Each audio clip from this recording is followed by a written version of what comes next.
believed in ghosts. Not until I moved into the old Victorian house on the edge of town. It was a steal, 4 bedrooms, a sprawling garden, and a price tag that seemed too good to be true. The real estate agent had mentioned something about the previous owners leaving in a hurry, but I didn't ask questions. I was too busy imagining the life I'd built there. The first night I heard the whispers. It was faint at first, like the rustle of leaves against a window. I told myself it was the wind, even though the air outside was still. But as the days passed, the whispers grew louder. They weren't coming from outside. They were coming from the walls. At first, I tried to ignore them. I told myself it was my imagination, the product of stress or exhaustion. But the whispers were relentless. They followed me from room to room, a low, insistent murmur that seemed to coil around my thoughts. I couldn't make out the words, but the tone was unmistakable. Hungry, desperate, and full of malice. One night, I couldn't take it anymore. I pressed my ear to the wall in the hallway, the spot where the whispers seemed loudest. The moment my skin touched the cold plaster, the murmurs sharpened into words. "Let us out!" I jerked away, my heart pounding. The voice was thin and rasping, like the scrape of nails against stone. It wasn't just one voice. It was many, overlapping and tangled, a chorus of anguish. I told myself it was a trick of the mind, a hallucination brought on by sleep deprivation. But deep down, I knew better. The house was alive, and it was hungry. The whispers grew bolder. They started during the day, echoing through the empty rooms when I was wide awake. They called my name, their voices dripping with a familiarity that made my skin crawl. They knew me, knew things about me that no one else could. "You're lonely, aren't you?" one voice hissed. "We can keep you company." "You've always been afraid of the dark," another crooned. "But the dark is where we thrive." I tried to drown them out with music, with TV, with anything that could fill the silence. But the whispers always found a way through. They seeped into my dreams, twisting them into nightmares. I'd wake up gasping, the voices still ringing in my ears.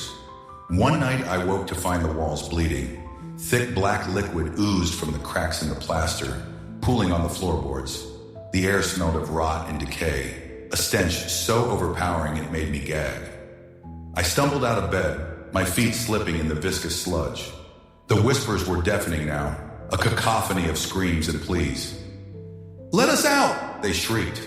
"Let us out!" I ran to the bathroom and locked the door, my hands trembling as I turned on the faucet. The water that came out was black too, and it stank of sulfur.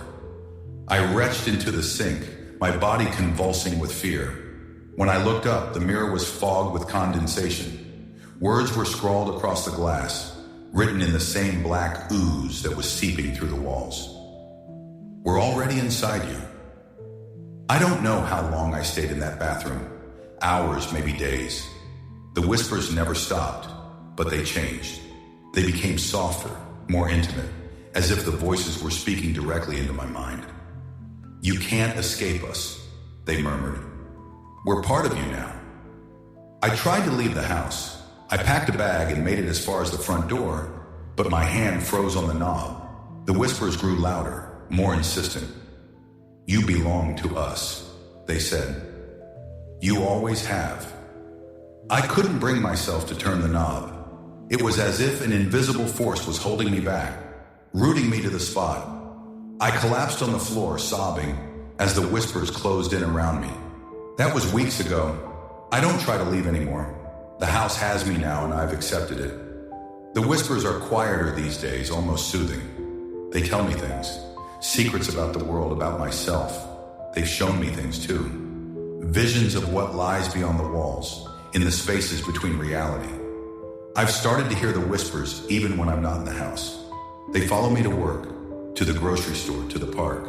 They're always there, a constant hum in the back of my mind. Sometimes I catch myself whispering back.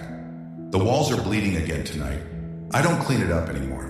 The black ooze is part of the house, just like the whispers, just like me. I press my hand against the wall, feeling the cold, wet plaster beneath my fingers. The whispers rise to a crescendo, their voices merging into a single deafening roar. "Let us out!" they demand. But I won't. Not yet. I'm not ready to face what's on the other side. Thank you for tuning in to Mr. Nightmares Radio. If you enjoyed this spine-chilling story, don't forget to hit the like button and subscribe for more terrifying tales. Your support helps keep the nightmares alive. Let me know in the comments.